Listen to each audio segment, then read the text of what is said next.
Queria agradecer muito a presença de todos aqui, porque saí de casa nesse frio. Eu vim porque era obrigado mesmo a vir. É um prazer estar aqui com vocês, especialmente para fazer essa discussão de hoje, que é uma discussão sobre o papel das imagens no futuro da medicina. As imagens começaram na medicina, basicamente no início do século XX, com a descoberta dos raios-x pela Madame Curie. Ela descobriu esses raios e verificaram que dava para tirar a radiografia, apareciam os ossos da mão todas. E a partir daí, o raio-x foi integrado rapidamente na rotina da medicina. Eu acho que foi uma das invenções que mais depressa entrou no uso prático. Não só nas imagens, como também, logo em seguida, no tratamento de tumores através das irradiações. E o raio-x seguiu e até hoje a gente utiliza. Hoje menos, quando a gente precisa de mais detalhes, porque é um exame as imagens são menos nítidas, mas é usado até agora. Uma vez, conversando com o Dr. Adib Jatene, ele me falou, olha, quando eu me formei, a medicina não tinha imagens, não tinha exames. Nós tínhamos os exames de laboratório, tínhamos o raio-x, que podia ser o raio-x simples, que a gente tirava do tórax, do abdômen, dos seios da face, dos ossos de um modo geral, ou o raio-x contrastado. Por exemplo, os exames do aparelho digestivo, que você dava o contraste por boca e depois radiografava a progressão do contraste. A gente estudava o sistema urinário da mesma forma, não é? Você dava um contraste por veia e radiografava as vias urinárias, excretando esse contraste. E nós tínhamos o eletrocardiograma, isso que ele lembrou da época. E enquanto ele contava essa história, o Dr. Adib era uns 20 anos mais velho do que eu. Enquanto ele contava essa história, eu fiquei pensando, bom, quando eu me formei uns 20 anos depois dele, não era muito diferente. Esses eram os exames que a gente tinha, talvez com um pouquinho mais de refinamento nas radiografias. Já se fazia algumas arteriografias, injetava o contraste na artéria e radiografava. Em 1978, fiz um estágio num hospital de câncer no Texas, nos Estados Unidos, o MD Anderson, que é um dos grandes hospitais. E entrei em contato pela primeira vez com as tomografias computadorizadas. Eu, quando vi aquelas imagens assim sendo feitas em tempo real, fiquei enlouquecido. Falei, não é possível tanta precisão você mostrar morfologicamente os órgãos internos. Aí, quando surgiu a ressonância magnética, a gente viu imagens mais nítidas ainda, com a vantagem de não usar radiação, e as coisas foram evoluindo para outros exames, as cintilografias de um modo geral, que você injeta contrastes, mapeia o corpo todo, que é o caso do PET, ou você estuda órgãos específicos, como coração e circulação. E nós estamos nessa evolução que agora ficou desenfreada mesmo. Volta e meia eu fico sabendo de um tipo de imagem que eu não sabia sequer que existia.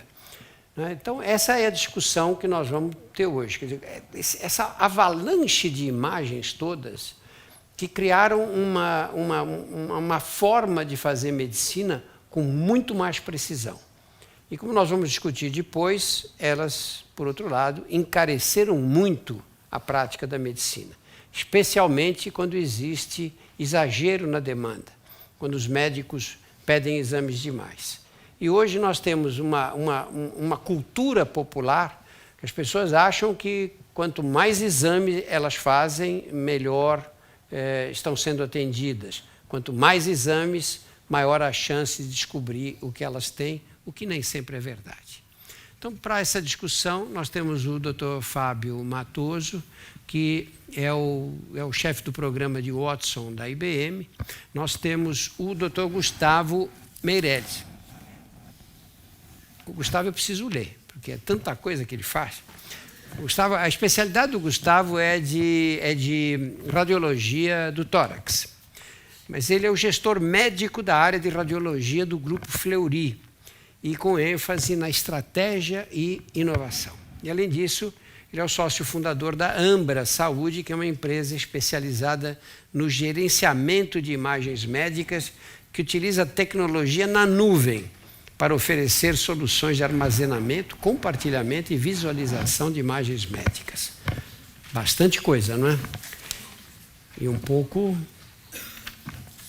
deixa a gente um pouco nas nuvens mesmo, que ele vai explicar agora. Eu vou começar perguntando para o Fábio como a tecnologia cognitiva opera no reconhecimento dos exames de imagem. Mas antes você vai explicar o que é essa tecnologia cognitiva, Fábio. Tá. A tecnologia cognitiva, que a gente chama de computação cognitiva ou inteligência artificial, é a última geração da tecnologia computacional. Então, nós já deixamos de pensar em computadores com programação, onde ele é programado para executar uma tarefa, e ele passa a pensar.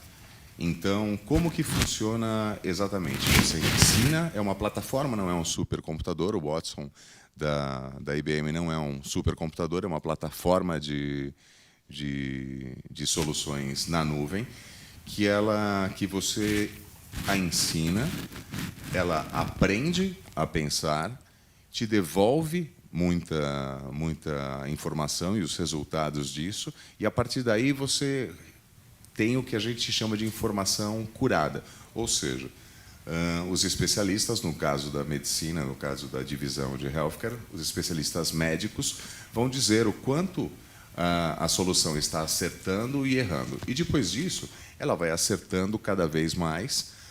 E, obviamente, a grande sacada da computação cognitiva é a combinação homem-máquina, porque no ambiente que a gente vive hoje de Big Data, de uma quantidade enorme, não somente de imagens médicas, mas principalmente de informações médicas, é impossível um médico ficar 100% atualizado em qualquer especialidade.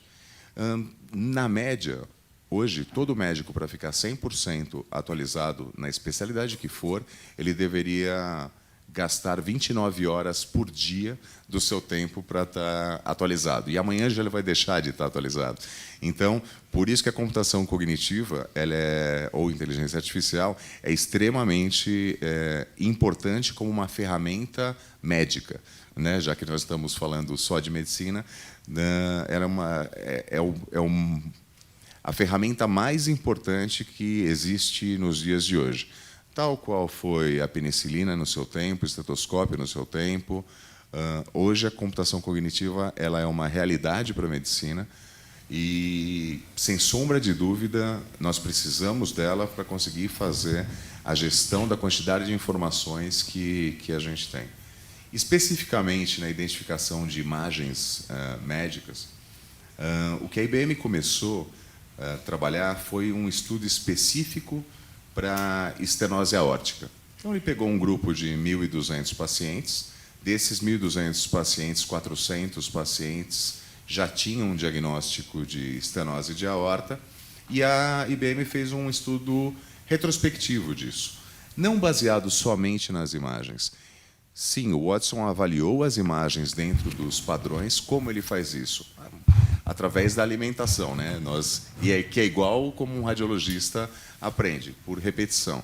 Então, nós informamos para o Watson uma quantidade absurda de imagens normais, patológicas, indicamos o que era normal, patológico, variante do normal, colocamos as métricas do que seria considerado normal e patológico para a estenose aórtica e pediu para ele comparar simplesmente as imagens. Ao mesmo tempo,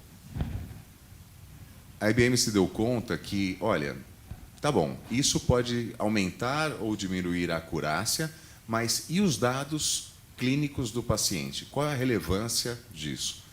Quando a IBM cruzou as duas coisas, utilizando os prontuários eletrônicos, foram descobertos, além desses 400, 123 casos que já tinham, no passado, um diagnóstico de estenose de aorta, mas que não foi avaliado pelo segundo médico ou pelo médico que o atendeu, como uma estenose de aorta porque ela estava limítrofe, estava bem no limite. Só que ele tinha toda uma clínica que suportava isso. E a partir daí, o terceiro movimento foi a combinação dos dois. De quantas imagens por si só, né, só a combinação de imagens poderiam indicar uma estenose aórtica junto com aquela clínica. O resumo dessa ópera foi que 30% desses pacientes, daqueles 1.200, 30% adicionais desses pacientes tinham sim, e daí comprovado na revisão dos médicos, uma estenose de aorta incipiente que não foi tratada, não foi diagnosticada corretamente neste primeiro momento. Esse foi o pontapé inicial. Especificamente, como que o Watson avalia a imagem? É por comparação, você coloca todas as informações, mas hoje o foco maior do Watson não é somente a comparação das imagens, mas é a comparação das imagens e das informações clínicas que você tem através do seu prontuário eletrônico, seja de um ambiente hospitalar, seja num ambiente de um provedor de saúde ou num consultório médico, associado com a avaliação pura da imagem. Com isso, o Watson ele te dá, logo de cara, pela clínica, uma lista de diagnósticos diferenciais, avalia a imagem e uma lista de diagnósticos diferenciais na junção dos dois, análise da imagem somadas com a clínica. Claro que isso ranqueado e entrega isso para o radiologista validar. E você acha que de que maneira isso pode contribuir para o diagnóstico final mesmo? Sem sombra de dúvida, ele aumenta muito a acurácia diagnóstica, por vários fatores. Primeiro, pela falta de padronização que existe hoje. Por mais que você tenha protocolos específicos para tomografia e ressonância magnética, quando você chega numa ecografia, num ultrassom, ele é muito subjetivo. Não existem incidências padrões. E quando um médico vai fazer uma medida, e às vezes a definição de patológico ou não está relacionado à dimensão, ele utiliza um fator subjetivo, ele não utiliza um fator mais preditivo, vamos chamar assim. Esse é um caso. Um outro caso que a gente pode explicitar bem é que no ambiente do Brasil, por exemplo, não são todos os lugares do Brasil que você tem centros com super especialistas. Um médico radiologista com uma especialidade em músculo esquelético, dentro do músculo esquelético, ele é um super especialista em joelho. Você tem um médico radiologista que tem uma quantidade que faz o melhor possível, mas ele tem que fazer tudo. Ele tem que laudar a ressonância, ele tem que laudar a tomografia, ele tem que fazer o exame de ultrassom, e a própria experiência dele é muito menor. Quantos casos de uma patologia específica esse médico hoje tem contato? Não existem 1000 exemplos na medicina que a gente poderia dar. Então, ele aumenta, primeiro, com a acurácia diagnóstica. Segundo, ele ajuda médicos que estão em outras regiões, através de telemedicina ou teleradiologia, a ter uma segunda opinião, de um modo muito fácil e sempre baseado na literatura mais atual e com uma informação curada por um grupo médico, sem sombra de dúvida. E, por último, eu vejo bem linkado com o que você disse no começo. Se você for num hospital, a maioria dos hospitais tem seus protocolos de atendimento. Alguns muito bem definidos para dor torácica, dor precordial, para o que quer que seja. Mas vamos pegar uma patologia mais simples que todo mundo aqui é sujeito a ter. Uma cólica renal, cólica nefrética. Se você entra num hospital com uma suspeita de uma cólica renal, a maioria dos protocolos, ou o médico que vai te atender, ele vai pedir um exame de urina, vai pedir um exame de raio-x, vai pedir um ultrassom, se aparecer ou não, de repente pode pedir até uma urografia escritora, como você mesmo disse, e depois vai para uma tomografia computadorizada. Hoje, nós sabemos que o melhor método para uma cólica, para um paciente com a suspeita de cólica renal, é fazer direto uma tomografia sem contraste.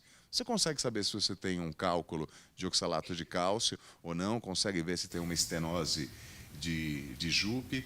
Você consegue fazer a triagem muito mais rápido e muito mais assertiva.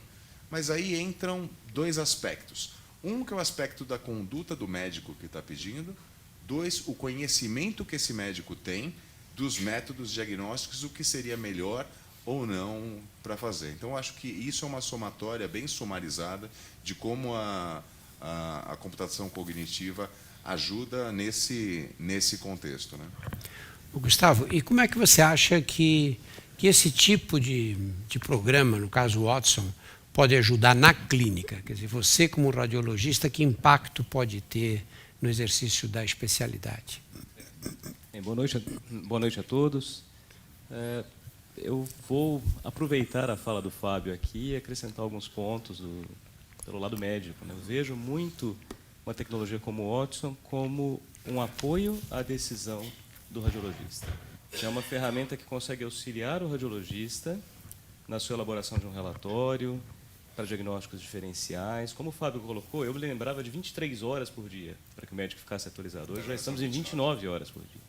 Então, logicamente, ninguém vai conseguir se atualizar na forma que deveria apenas com artigos científicos ou livros. Então, a computação cognitiva é uma ferramenta de grande auxílio para o radiologista para isso, para conseguir separar o exame normal do exame alterado, para conseguir elaborar diagnósticos diferenciais.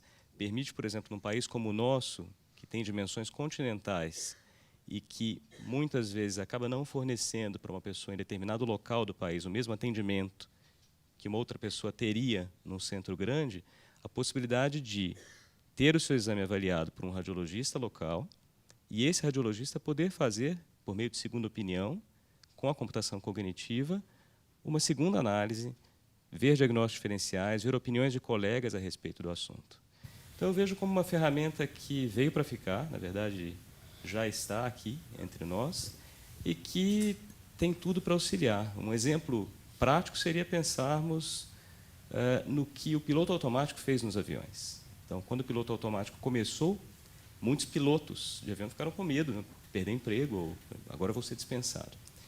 E, pelo contrário, o que aconteceu foi um aumento do número de voos, uma segurança maior nas viagens de avião, e um aumento até nas funções dos pilotos, porque, como o Fábio também colocou, a combinação do homem junto com a máquina é e sempre será superior à máquina isoladamente ou ao homem isoladamente. Então, o que aconteceu nas viagens de avião e que eu consigo transpor para a radiologia é que hoje o piloto consegue ter mais segurança no seu voo, mas ele é aquele ser mais necessário, por exemplo, numa tomada rápida de decisão. Então, na medicina, especialmente na radiologia, eu vejo da mesma forma. Eu vejo que o radiologista terá inúmeros benefícios como a ferramenta de apoio à decisão diagnóstica. Explica como é essa coisa. Eu li no início que essa sua empresa é especializada em fazer arquivar as imagens na nuvem. Explica para quem é completamente ignorante nessa área o que é a nuvem e como as imagens podem ficar por lá. Esse também é um outro tópico muito interessante hoje na área de diagnóstico por imagem, e não só a minha empresa, mas outras empresas também que fazem isso, conseguem armazenar as imagens e os laudos médicos em computadores que não estão naquele local. Isso é que a gente chama de nuvem. A nuvem, na verdade, é um data center, um centro de dados, com vários computadores interligados de forma segura. Então, o exame é feito em qualquer local. Imagine que o exame seja feito em Roraima. E eu gostaria que um médico de São Paulo fizesse uma segunda opinião, inclusive utilizando o Watson. Então, esse exame pode ser enviado por meio de uma conexão segura para um servidor na nuvem, ele fica num data center, um centro de dados em algum local armazenado, e esse médico em São Paulo poderia discutir o caso com seu colega de Roraima e aplicar o banco de dados que está armazenado na nuvem junto com a computação cognitiva para chegar ao melhor diagnóstico possível. E, com tudo isso, o grande beneficiado é o paciente. Em quanto tempo essa operação inteira pode ser executada? Essa operação inteira é realizada em poucos minutos. Ela é muito semelhante a anexar, por exemplo, um arquivo num e-mail. Então, o que a gente faz quando consulta um e-mail no Gmail, no Yahoo, na verdade, é consultar um e-mail que está armazenado na nuvem. Ele não está no seu computador, eu anexo ali um arquivo qualquer e envio para uma pessoa em qualquer outro local do mundo. Ô, Fábio, a gente, quando fala em tecnologia na medicina, pensa no custo sempre, porque, de fato, a medicina tem uma característica diferente dos outros ramos da economia, né? Na economia, à medida que você desenvolve novas técnicas, você, em geral, barateia o produto final. Na medicina não é assim. Quando você incorpora uma técnica nova, você aumenta os custos.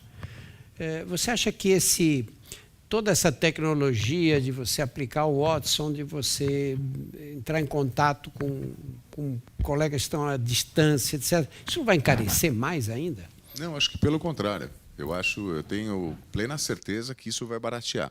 Claro que num primeiro momento, quando eu digo um primeiro momento, é qualquer um de nós. O primeiro momento é você comprar um computador, né? Quando você não tem um computador, você tem que ter um pequeno investimento inicial.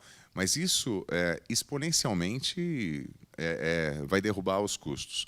E o que eu vejo e a visão da IBM, ela é exatamente o contrário. Uma vez que você tem um apoio à decisão médica muito mais fácil, e como o Gustavo disse, está na nuvem, está num ambiente que, claro que tem custo, como tudo tem custo, ele é infinitamente mais barato do que você ter um monte de computadores dentro do seu hospital. Então, hoje, ainda muitos hospitais têm lá aquele monte de computador, monte de servidores, e cada vez mais isso está diminuindo. Então, hoje a tendência, tanto que existe, da mesma maneira que existe um ambiente de nuvem, ou cloud, que a gente chama, com segurança bancária, nós temos um que tem segurança bancária e aprovado por FDA e por HIPAA, que são os órgãos internacionais de segurança. Porque a informação médica, não sei se você sabe disso, mas ela é uma das informações mais caras que tem hoje, até para roubo de dados. Então, por isso que na medicina isso é tratado de um modo muito sério. E a privacidade do paciente tem que estar acima de qualquer outro ponto. A gente só consegue compartilhar a informação, que é o que nós estamos falando aqui o tempo inteiro, é prover informação. A gente só consegue compartilhar essa informação num ambiente como esse, e esse ambiente tem que ser acessível. Porque se ele não for acessível, a gente não compartilha informação. Se a gente não compartilhar a informação, não estou falando de informação restrita, mas compartilhar o histórico do próprio paciente, você não consegue ser tão assertivo e não consegue pensar principalmente em diagnósticos diferenciais. Então, eu vou te dar dois exemplos. O primeiro é imaginando o próprio Dr. Gustavo, na hora que ele vai laudar um exame, ele coloca lá um exame, tem uma lesão em corpo vertebral, e ele não tem informação nenhuma do paciente. Não tem nada. O paciente nem sabe por que foi fazer o exame, ele não tem lá. Ele vê lá, isso pode ser um monte de coisa. Se ele tem naquele instante, eu estou dando um exemplo qualquer, mas se ele tem naquele instante o histórico do paciente, onde ele vê que aquele paciente já tem uma neoplasia de próstata, tem um câncer de próstata, ele pode falar, opa, peraí, isso pode ser uma metástase de próstata. Ele está diminuindo esse leque. Agora, você imagina ele ter esse histórico, não só de um evento, de um exame anterior, mas sim de várias outros eventos e outras passagens do paciente por uma instituição, ou por um consultório, ou por um hospital. Isso melhora muito. Fábio, você acha que o Watson vai ter condição de fazer uma análise? Eu tenho um paciente que eu trato, 10 anos. E esses exames todos são disponíveis, estão todos na nuvem. O Watson vai ser capaz de analisar caso a caso, pegar esse paciente e dizer, olha, analisando todas essas imagens dele, de 10 anos atrás até agora, as principais possibilidades são essas? Sim, é exatamente esse o contexto. A gente começa de uma maneira mais simples. Para falar a verdade, o Watson já faz algumas outras coisas com imagens, não da radiologia, mas com imagens de dermato, exame da oftalmologia, mas isso é muito simples, é só avaliação e comparação de imagens. A grande magia, vamos chamar assim, e o grande espetáculo do Watson é a individualização.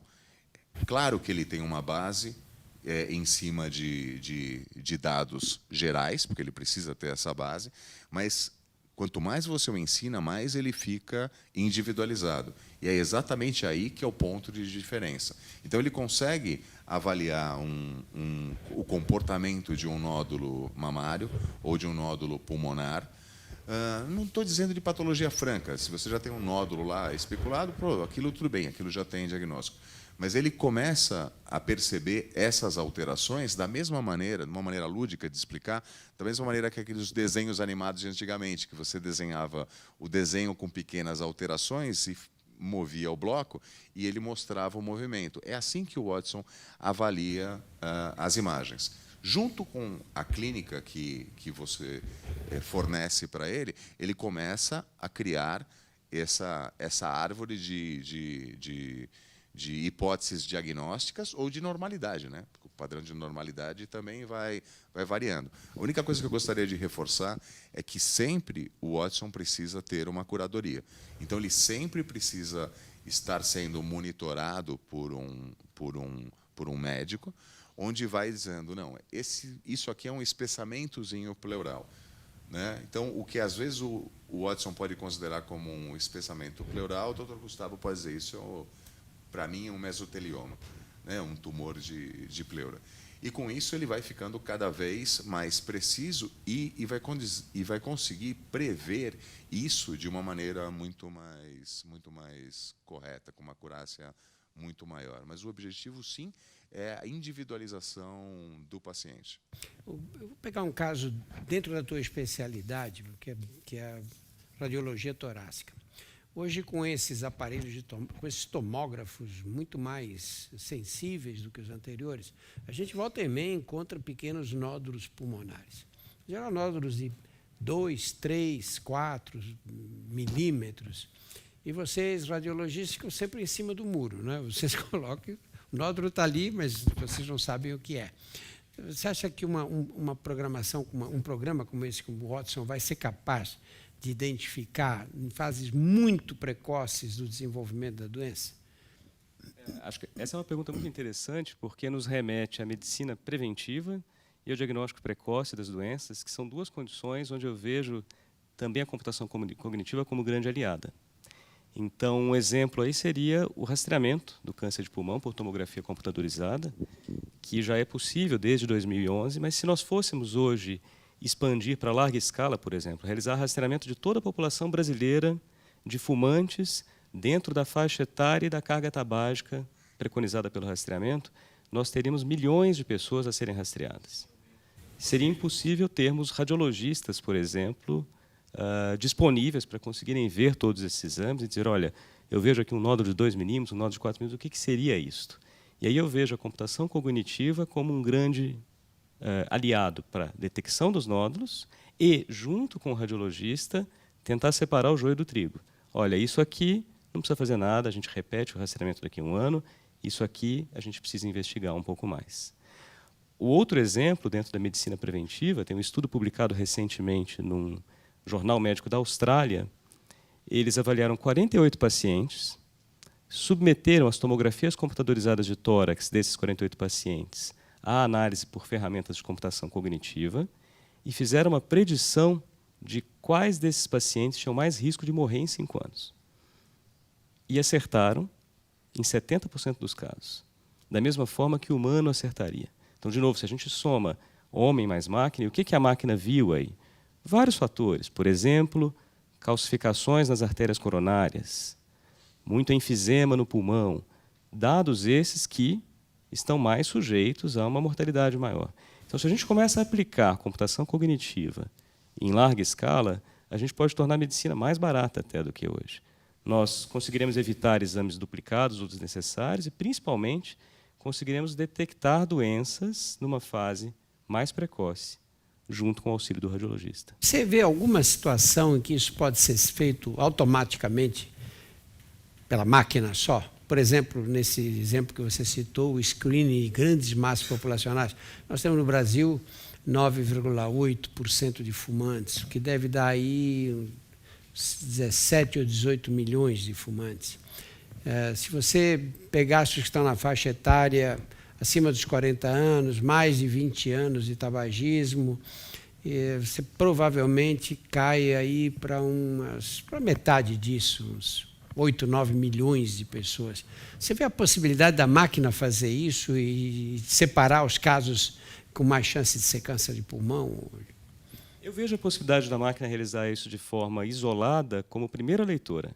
Então, conseguir separar, olha, esse exame é normal ou tem alterações que são insignificantes. Esse aqui não, eu preciso do meu amigo radiologista para ver junto comigo. Então, a gente pegando esse grupo enorme aí de milhões, os radiologistas seriam impossíveis, sozinhos, de conseguir fazer essa análise.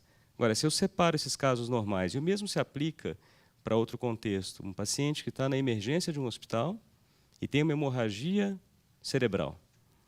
Muitas vezes quem está lá é um plantonista mais jovem, que tem menos experiência. A máquina consegue também triar, olha, esse caso aqui merece mais atenção e uma atenção imediata porque é uma possível hemorragia.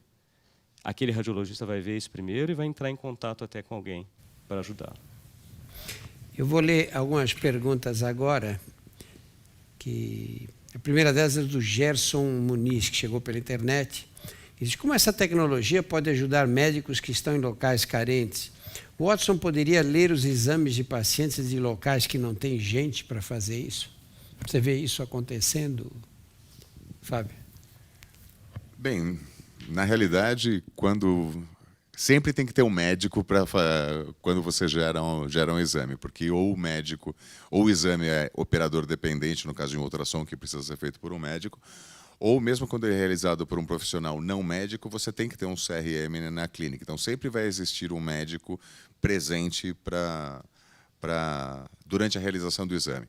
Mas, para a interpretação, eu vejo a máquina, vejo a computação cognitiva fazendo essa triagem, fazendo a primeira leitura, mas, invariavelmente, você precisa de um médico radiologista para dar o seu laudo final.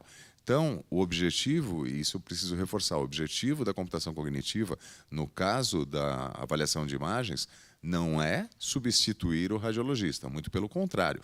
É para fazer com que o radiologista, uma coisa que a gente não comentou ainda, mas o Watson é muito bom para a identificação de imagens normais. Então, se pegar hoje o tempo da maioria dos radiologistas, ele lauda vários exames, mesmo que seja da sua própria especialidade, ele lauda vários exames que não tem muito a ver. A maioria né? Tem um monte de exame normal no pronto-socorro, tem um monte de exame normal, com pequenas alterações. E ele é um radiologista altamente especializado em alguma coisa. O que o Watson pode fazer de bem bacana nisso é separar os exames normais, o que ele considera normal, deixa todos os exames normais para a revisão, e pego todos os exames que têm nódulos pulmonares, que o Watson identifica como nódulo pulmonar, e encaminha, por exemplo, para o Dr. Gustavo. Ou ele pega exames especificamente onde tem de músculo esquelético, onde ele entenda que tenha uma lesão de menisco, uma lesão ligamentar, o que seja, e encaminha para o outro doutor. Com isso, você tem um aumento grande de produtividade, não só no aspecto econômico. O aspecto econômico também é importante, mas na qualidade da vida do radiologista, porque isso não é piegas, isso é verdade. Você sabe muito bem, e o Gustavo melhor do que ninguém, um radiologista, quando começa a trabalhar, demora um pouco lá para o olho acostumar, né? Ficar naquele tempo, aquela escuridão toda, depois todo mundo tem fotofobia, a própria musculatura ciliar não acostuma muito fácil. Então, tem um desgaste também do dia inteiro o radiologista trabalhando num ambiente escuro, né? Com alto brilho. A acuidade visual dá uma diminuidazinha, por mais que o radiologista diga que não, a gente sabe que isso acaba acontecendo. Então, o Watson ele acaba contribuindo muito para isso, né? E como ele separa o que é normal e direciona já o que é patológico, ou não, até separando por patologia, ele permite com que o radiologista tenha mais tempo para se dedicar até ao seu próprio estudo. Então, não é aquele aspecto econômico de vamos fazer um monte de exame muito barato e tirar um monte de radiologista. Não, ao contrário. Vamos empoderar o radiologista com mais informações para que ele melhore o seu diagnóstico diferencial e melhore a sua própria qualidade de vida como médico. né? Você vê essa possibilidade também de a máquina te dizer, olha, desses 30 exames, 27 são normais. E você já sairia o laudo automático e você nem olharia essas imagens? Eu não diria o laudo automático, mas seria uma máquina como um primeiro leitor, e eu teria depois muito mais tempo para dedicar para os casos onde o radiologista realmente fará a diferença.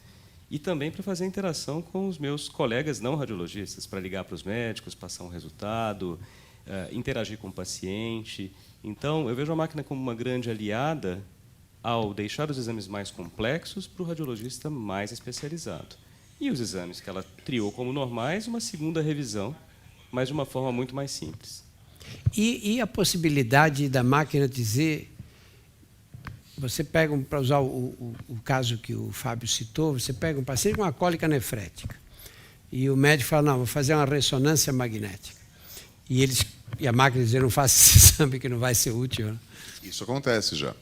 Isso é o Watson hoje, trabalhando como plataforma, já acontece através de algumas empresas de prontuário eletrônico, onde ele cria um alerta e ele não diz não faça. Ele diz, olha, o exame mais recomendado para essa sua suspeita diagnóstica é esse.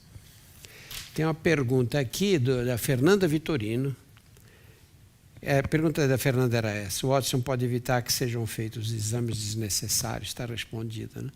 Outra da Catarina Ohana, ela diz, o Watson, a Catarina está aqui na plateia. Cadê você, Catarina?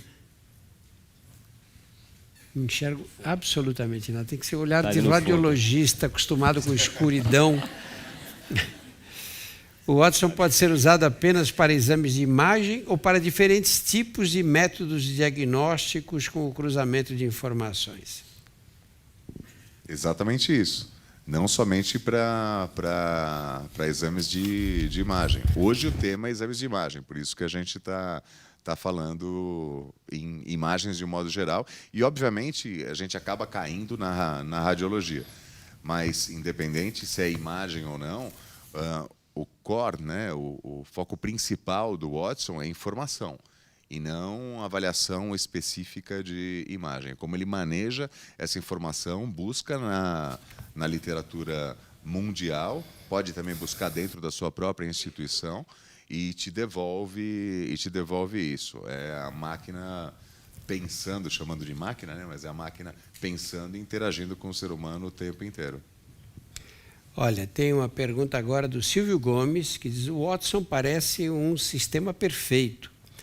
Ele é realmente perfeito ou tem os seus poréns? Ele tem os seus poréns. Primeiro, porque ele não sabe tudo. Ele é de um modo divertido de explicar. Ele é um pré-adolescente. Então, imagina um pré-adolescente de 12, 13 anos que já sabe falar, já foi educado, superdotado, extremamente superdotado, e que você chega do dia para a noite e coloca toda a informação médica dentro do cérebro dele. Ele já sabe pensar, ele recebeu toda a informação, ele é superdotado, consegue pensar muito rápido, e a partir desse momento, pronto, ele virou um médico. Tá bom, ele virou um médico perfeito? Não, ele virou um médico que vai errar. Por isso ele precisa de um tutor para dizer, não, isso que você está pensando dessa maneira, por mais que tenha algum embasamento, é isso. Ah, ok. Então, ele vai...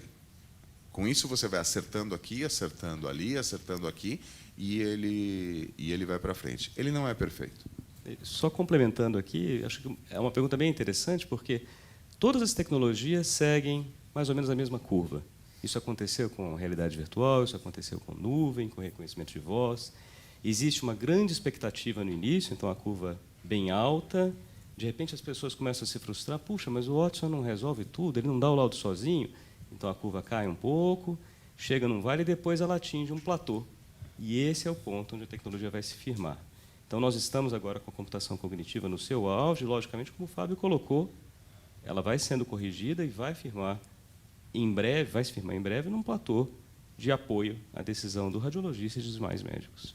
Acho que um ponto muito interessante da computação cognitiva é que, diferente de outras do que foi tentado já no passado, a computação cognitiva consegue ler dados não estruturados. Dados não estruturados é qualquer coisa que está fora de uma tabela. Então, você tem uma tabela, tem nome, Fábio Matoso. Tem idade, tá. Você tem sexo, isso. Então, isso são dados estruturados. Quando você pega um campo de anamnese de qualquer prontuário eletrônico, de qualquer consultório, qualquer sistema médico, você escreve lá, paciente com cefaleia crônica e há tanto tempo, tá. Já administrei isso, aquilo, tem uma tomografia normal, Se ninguém abrir este campo onde está tudo escrito e ler tudo isso, que é o que acontecia antes, você não tinha essa informação disponível. O que o Watson faz, ele lê informação não estruturada, seja num arquivo de PDF, seja num campo livre, no que quer que seja, e te devolve essa informação do jeito que você precisa. Então, a gente consegue colocar marcadores dentro de um prontuário eletrônico, ensinando para ele, coloca. Quer dizer, quando você ensina, você coloca uma tonelada de informação de uma vez, dizendo, olha, cefaleia é sintoma, dipirona é medicamento, glioma é tumor. Pronto, a hora que você faz uma busca deste paciente em específico, ele te devolve. Te dou um exemplo prático disso. Eu usei cefaleia, vou continuar com a cefaleia. Alguém com um quadro de cefaleia foi no pronto-socorro, foi medicado, blá, fez uma tomografia, deu normal, dispensaram ele. Esse paciente, ele volta, muitas vezes volta uma semana depois, no mesmo pronto-socorro, fala com outro médico. E faz outra tomografia. Faz outra tomografia. E aí sim a gente começa a onerar. A partir do momento que você tem um sistema te ajudando, falando, opa, peraí, esse paciente já veio aqui, já tem um histórico de cefaleia, já passou pelo neuro, tem uma coisa normal, administrou tal droga, não melhorou. Pronto, a conduta do médico muda totalmente. Ele pode ir para uma ressonância magnética, ou pode ir para uma angiorressonância, ou pode simplesmente falar, vamos encaminhar para um médico de dor, né? Já que ele tem um histórico familiar de, não sei, qualquer patologia, uma cefaleia de Horton, que seja, uma síndrome enxaquecoide cíclica, você direciona isso de uma maneira muito mais precisa. Mas, de novo, nós não estamos falando só da avaliação da imagem. No fundo, o Watson é informação. Quanto mais informação ele tiver, mais ele cruza essa informação e mais se devolve para um determinado propósito, né? Complementando a pergunta da Catarina, né? Catarina. Complementando, então, assim, a IBM tem soluções específicas para oncologia, ou para descoberta de novas drogas, ou para análise genômica, por exemplo. Então, não a raiz de tudo isso é como o Watson maneja essa informação. Tem uma pergunta agora do Avelino Pimenta, que diz, o Avelino vai no ponto que interessa. Qual a taxa de acerto dos laudos feito por médicos e pelo Watson? Quer saber o que é o mais importante mesmo. A gente não tem essa informação ainda, porque são inúmeros laudos diferentes, de áreas diversas do corpo humano também. Então, de novo, o que sabemos é que é isso. Assim, o Watson, isoladamente, pode até acertar, em algumas ocasiões, mais do que um radiologista. Mas o acertar aqui não é acertar o caso como um todo. Ele pode descobrir um nódulo. Pode falar, eu vi e você, radiologista, não viu. Não viu. Tá bom, e o que você faz com ele? Agora eu não sei. Então, o acertar mais, no caso da máquina, não quer dizer ser melhor. E por isso que eu volto àquele ponto inicial. Esse acertar mais, junto com o radiologista que sabe o que fazer depois e como conversar com o médico, é o cenário que a gente pretende. Uma coisa que a gente não pode esquecer é a clínica do paciente. Então, assim, o Watson consegue pensar muito bem com a clínica do paciente, mas a clínica do paciente voltada à experiência médica, né? E aí a gente tem que falar do próprio feeling médico, que ele sempre existiu e sempre vai existir. Então, o feeling médico, essa combinação, ela é perfeita quando você tem os dois trabalhando juntos. E depois tem um nível de decisão que é mesmo... As imagens ajudam, o diagnóstico ajuda muito, lógico. Mas tem a decisão final do tratamento, como você vai conduzir aquele... Aí depende de uma pessoa decidir, porque envolve outros fatores, não é verdade? Envolve as condições clínicas gerais, envolve as condições sociais do doente, não é? Até muito mais complexo. Esse é um caso. A gente pode dar um exemplo, novamente voltando aqui para o pulmão. A máquina descobre um nódulo pulmonar, diz, olha, esse nódulo possivelmente é maligno e tem que fazer cirurgia. Se a gente parasse por aí, nós veríamos apenas um lado da história. Agora, olhando junto com o paciente, a história clínica e a visão do médico que está assistindo o paciente, pode ser, por exemplo, que seja um paciente mais idoso que não tenha condição de fazer cirurgia e que a gente precisa de um diagnóstico alternativo. Então, isso a máquina não vai nos dar. Tem a pergunta da Júlia Coutinho, acho que nós já respondemos, Júlia. Como o uso do Watson no reconhecimento de exames de imagem pode ajudar na prevenção de doenças? Acho que mais no diagnóstico precoce do que prevenção propriamente dita, né? Na detecção de imagem, sim, diagnóstico precoce. Na avaliação dos dados do paciente, do histórico clínico, ele ajudaria muito na prevenção por propensão de alguma coisa, né? Então, sei lá, se a gente for para oncologia, tirando a má sorte, né, a gente tem vários outros fatores genéticos, fatores externos, exógenos.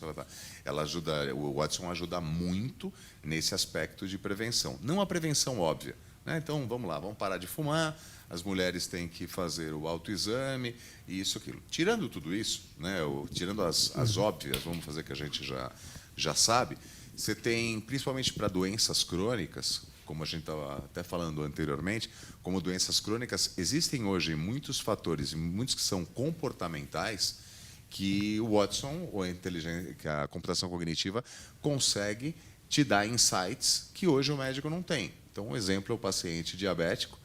Quem tem um diabético na família sabe disso, em algum momento ele vai lá e enche a lata de açúcar, né? Então, vamos lá, come um pote de sorvete, come meio bolo de chocolate. Tá bom, o que está por trás disso? É um momento de estresse, é uma fase, no caso das mulheres, é uma fase do ciclo menstrual, é alguma coisa que pode ter um comportamento externo ou não. Hoje, o Watson, trabalhando conectado com as bombas injetoras e os sensores, ele consegue medir isso e devolver para o médico. Então, se a gente pega uma realidade de hoje, a maior parte dos endocrinologistas, ele consegue saber se o paciente abusou ou não através de uma hemoglobina glicosilada, mas ele não, ou glicada, ele não sabe exatamente o porquê que o evento ocorreu. Então, pelos dados, sim, ele ajudaria na prevenção, utilizando outros fatores. O João Carlos Pires pergunta, boa noite, estou na plateia. Cadê, João Carlos? Ah, lá no fundão. E gostaria de saber sobre as possibilidades de uso doméstico do Watson, como em casos de suspeitas de dermatites ou DSTs, de forma a ajudar o próprio paciente a saber se deve ou não consultar o médico. E eu confesso que não tinha pensado nisso. Uso doméstico do Watson. Na IBM, eu posso começar. O Watson já trabalha hoje, além dessas grandes soluções, ele trabalha com o que a gente chama de IoT, que é Internet of Things, né? Internet das coisas, associado principalmente a dispositivos pequenos como smartphones. A gente tem alguns casos públicos, por exemplo, de aplicativos que acompanham pacientes crônicos do controle de medicamento. Você tomou seu medicamento, você tem que clicar lá que sim ou não. Se você fala não, se você não responde, ele dispara um SMS para o médico ou para a família. Indo nessa linha de apoio, sempre apoio ao médico, seguramente isso em pouco tempo, quando eu digo pouco tempo, estou falando em anos, está acessível para a população. Mas o caso específico de dermatite ou isso, aí a gente entra numa seara que o Watson não vai fazer nunca, ele não vai substituir um dermatologista. Então, isso seria você se autoexaminar, contar com uma máquina para fazer um diagnóstico, e pior que isso seria você procurar no Google o que tomar para curar a dermatite. Então, a minha resposta, que é de um modo educado, é que ele auxiliaria muito no uso doméstico, como já auxilia. Então, você pega pacientes idosos, por exemplo, Você tem hoje dispositivos como acelerômetros, então você percebe se o idoso caiu ou não, e isso te devolve a informação para uma central de monitoramento, para o médico, e idem para batimento cardíaco, para eletrocardiograma, para oximetria, mas nunca visando isso, visando um diagnóstico e o que seria pior depois, um tratamento. Isso não vai ocorrer. A pergunta da Jussara Dias já foi respondida aqui também, que dizia, hoje em dia é comum o médico passar pouco tempo na consulta e pedir muitos exames. É verdade. Como o Watson pode ajudar a mudar isso? Acho que já foi respondida, né? A Flávia de Sá pergunta na área da neurologia. Qual seria o benefício do Watson? O Watson já tem, eu comecei utilizando o exemplo de estenose de aorta, mas hoje existem algumas linhas que o Watson está trabalhando para avaliação de imagens médicas. Uma no câncer, nódulos mamários, nódulos pulmonares, retinopatia diabética, e a outra é para neurologia, para casos de AVC, dos derrames, como o Gustavo também acabou de dar um exemplo, não somente se é uma hemorragia ou não, ou se é um AVCI, um derrame isquêmico na fase aguda, a própria modalidade, o próprio equipamento médico já tem sequências específicas de difusão, perfusão, que você consegue avaliar isso, mas o objetivo do Watson aí, além de identificar, é avisar alguém, olha, esse paciente tem um quadro agudo, e daí o médico toma a decisão ou não se entra com um trombolítico. E existe uma outra área da neurologia que é específica para doenças degenerativas, né? Não somente para Alzheimer, mas para outras doenças degenerativas. Também comparando imagens aliados com a clínica. E aí colocando, obviamente, o Watson precisa de informação, não adianta você simplesmente colocar uma imagem de um cérebro atrófico. Um cérebro atrófico pode ser um cérebro de um idoso, pode ser um usuário de dependente químico, pode ser um monte de coisa. Mas existe especificamente para a neurologia, a gente está trabalhando muito em pesquisa e desenvolvimento para doenças degenerativas. Pergunta do Bruno Ribeiro. O Watson analisa a imagem radiográfica de acordo com uma doença avisada para ele. Por exemplo, ele busca já tendo um alvo ou ele busca qualquer anormalidade na imagem e avisa o que encontrou para o profissional da saúde? Esse também é um ponto interessante. O Watson, como o Fábio já colocou, necessita de banco de dados. Então, ele tem um banco de dados enorme de imagens, mas essas imagens precisam receber os comentários de radiologistas. Então, o Watson vai aprendendo com o que os radiologistas irão colocando. Olha, esse ponto branco aqui no pulmão pode ser um nódulo, pode ser uma pneumonia. Nesse contexto clínico, parece mais uma pneumonia. Ou, esse ponto aqui no fígado parece um nódulo maligno. E, aos poucos, com essas informações com comentários, o Watson vai aprendendo e vai formando a sua base. Mas as pessoas que vão alimentando o Watson, quem são? São médicos. E daí... Sim, mas de onde eles vêm? São contratados pela IBM? Vamos lá. A IBM ela já adquiriu várias empresas.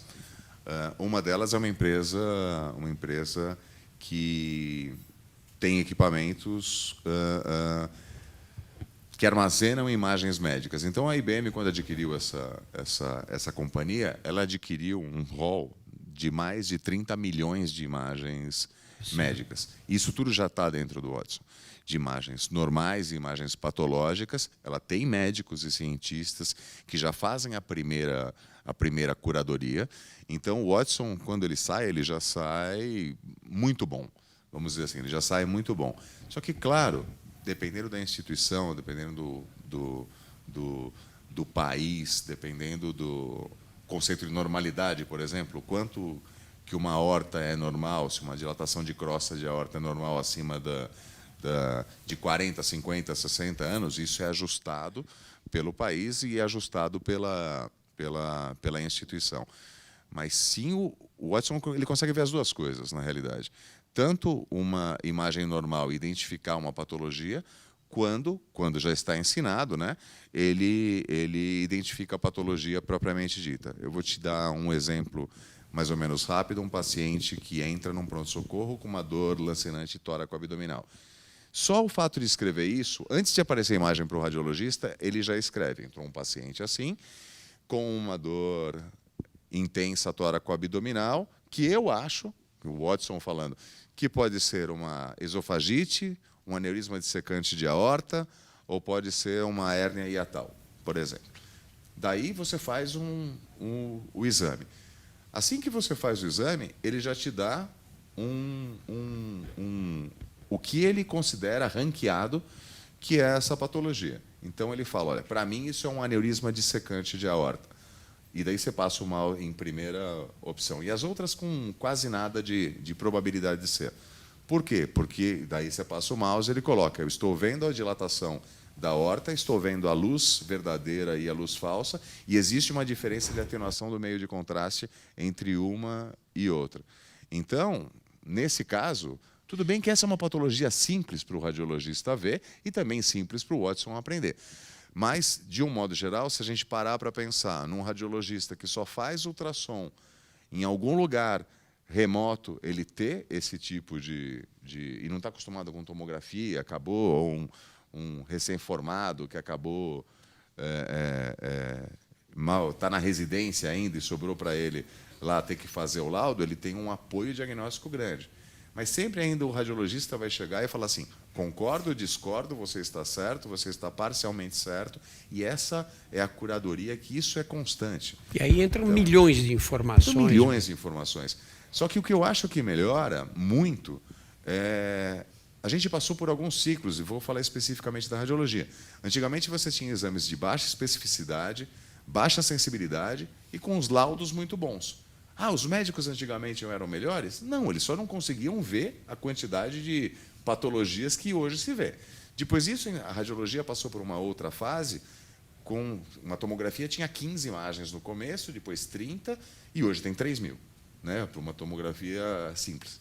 O médico antigamente ele laudava com uma imagem estática, hoje ele lauda através de uma estação de trabalho, e nos 3 planos anatômicos, no plano que ele quiser, ao mesmo tempo, fazendo o scroll dessas imagens. Mudou o modo dele laudar logo de cara. Mas isso acabou também caindo numa onda onde a gente teve exames muito mais sensíveis, muito mais específicos, com laudos inespecíficos, laudos muito descritivos. Uma lesão hiperatenuante ou hipoatenuante, assim, assado, te localizava topograficamente e ficava por aí, não tinha muito diagnóstico diferencial. E hoje, independente da computação cognitiva, você já tem médicos, por serem mais super especialistas, onde se formaram e procuram fazer laudos muito mais direcionados, melhores, com diagnósticos diferenciais mais precisos, e a computação cognitiva, acho que o desafio dela é espalhar isso que a gente tem nos grandes centros, né, e nos centros bem especializados, para o resto do Brasil, através de todas as ferramentas que o Gustavo já falou, teleradiologia, medicina.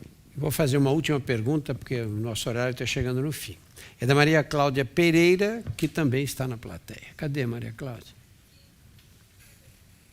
Acho que só você mesmo. Estou acostumado a ver no escuro. Não precisa de luz para nada, né? Gostaria de saber se o Watson já está disponível para as faculdades e o que o diferencia de outros programas de diagnóstico de imagens.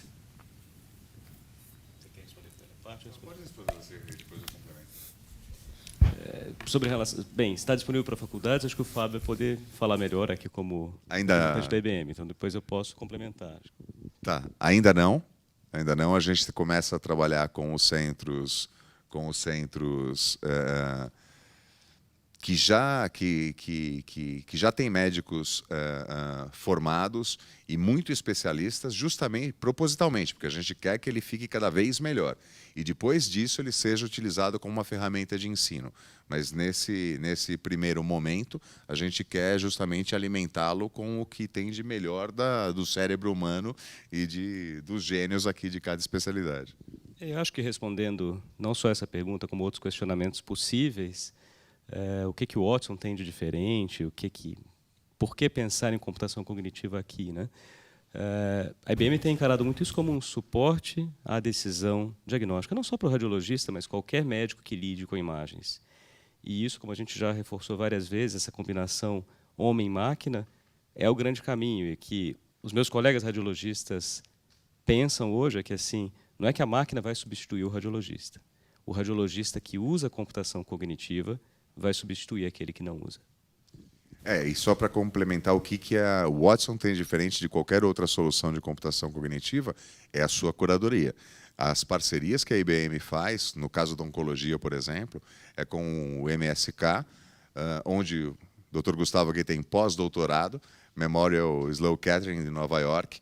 Então, e da mesma maneira, ele utiliza grandes entidades, grandes hospitais, grandes profissionais, que é justamente para ter essa curadoria de um modo muito sério, porque, independente de qualquer coisa, nós estamos falando de medicina, então a IBM trata isso como um fator muito importante. A IBM não é uma empresa de saúde, não é uma empresa de healthcare.